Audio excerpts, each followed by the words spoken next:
जय हिंद स्टूडेंट्स। पिछले वीडियो में हम लोगों ने एक एग्जाम्पल लिया था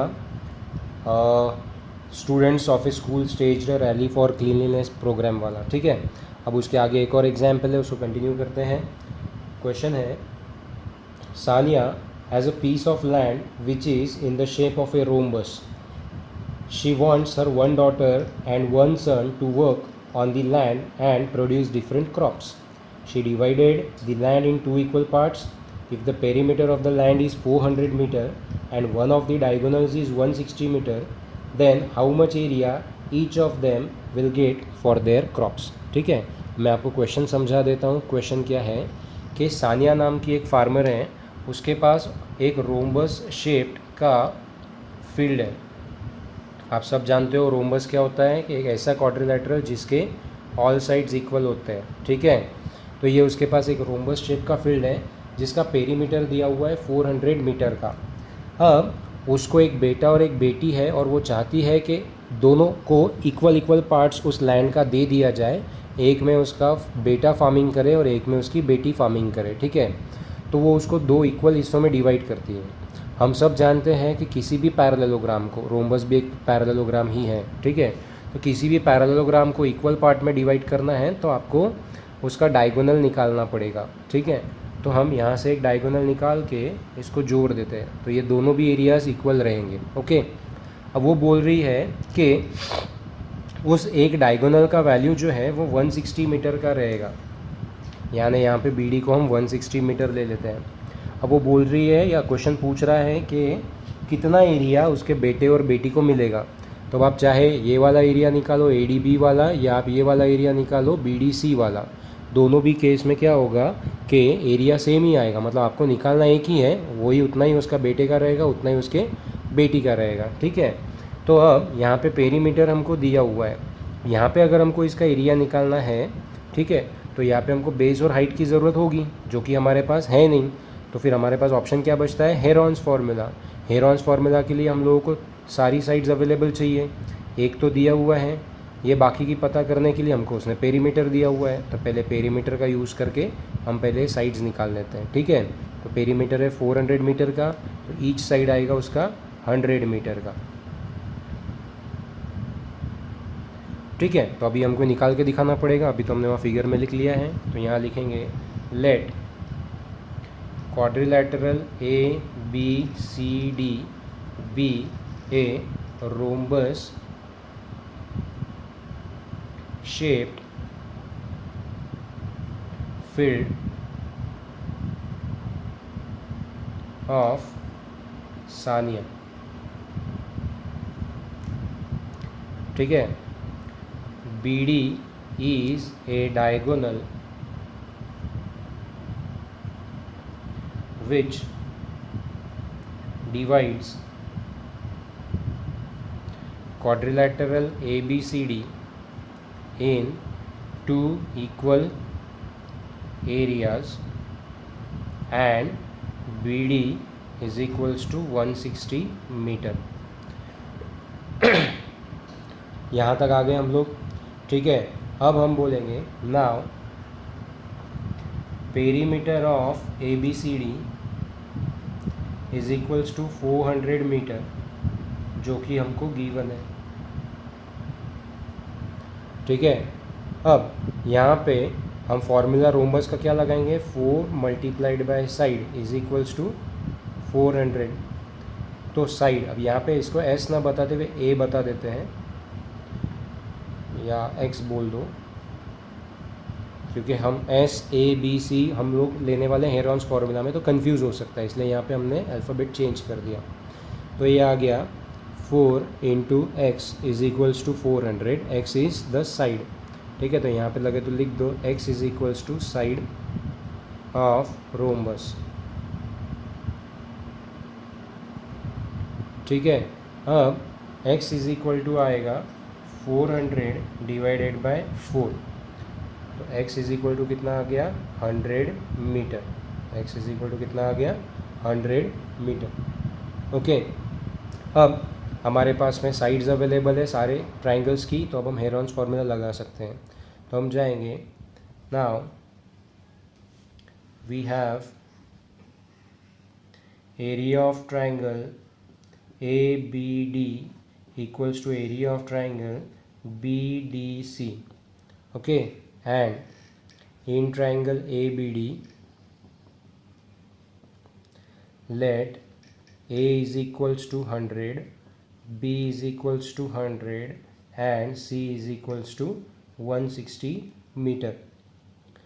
Therefore, perimeter of triangle ABD would be equals to A plus B plus C, which is equal to 100 plus 100 plus 160, comes out to be 360 meter. ये perimeter आ गया. So therefore S is equals to semi perimeter is equal to कितना आएगा, perimeter का half, which is equals to 360 by 2, comes out to be 180 meter. अब हम Heron's formula लगाएंगे. therefore by Heron's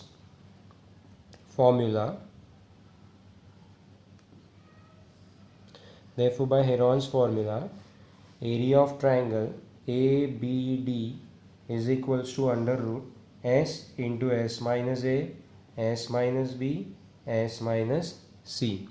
ठीक है, यहाँ पे वैल्यूज़ पुट करना है. अब वैल्यूज़ पुट करने के लिए हम लोग यहाँ पे लेंगे S का value 180 multiplied by 180 minus A आएगा 100, फिर से 180 माइनस आएगा 100 और S माइनस C, तो ये आएगा 180 माइनस C का वैल्यू आता है 160. अभी इसको सॉल्व करिए.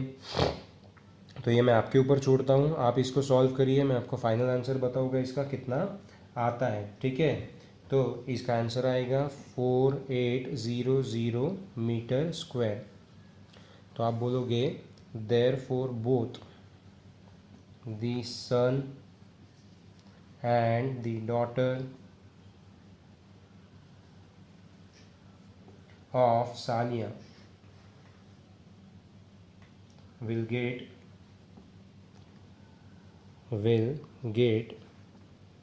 an area equal to 4800 metre square.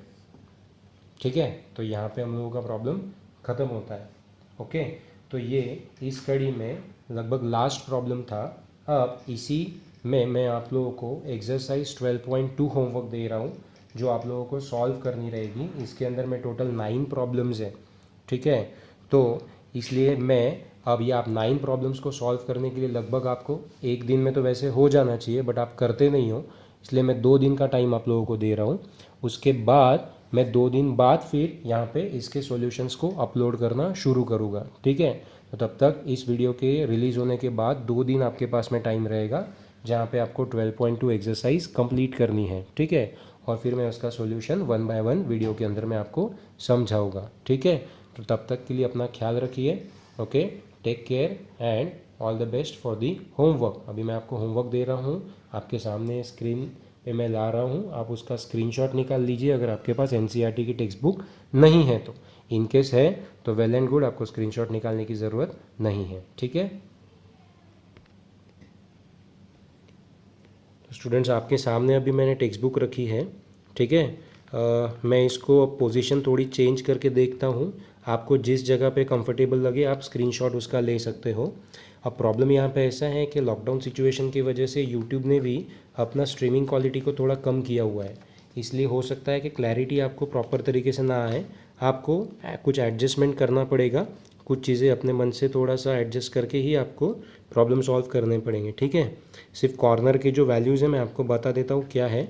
आप उसको बराबर से जहाँ पे आपको कंफर्टेबल लगे स्क्रीनशॉट लीजिए और जूम करके देखिए, आपको समझ में आ जाएगा. ठीक है, ये मैं इसको थोड़ा सा ऊपर नीचे करके बता रहा हूँ आपको. अब मैं कॉर्नर की वैल्यू आपको बता देता हूँ जो दिखाई नहीं दे रही है. यहाँ पर आप देखिए, ये BC is equals to 12 metre है, यहाँ पर CD is equals to 4 centimetre है.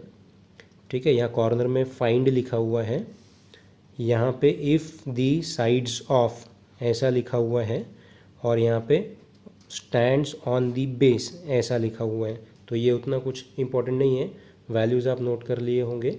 ठीक है, अभी नेक्स्ट पेज पे रिमेनिंग प्रॉब्लम्स है, ये तो शायद आपको क्लियरली दिख जाए.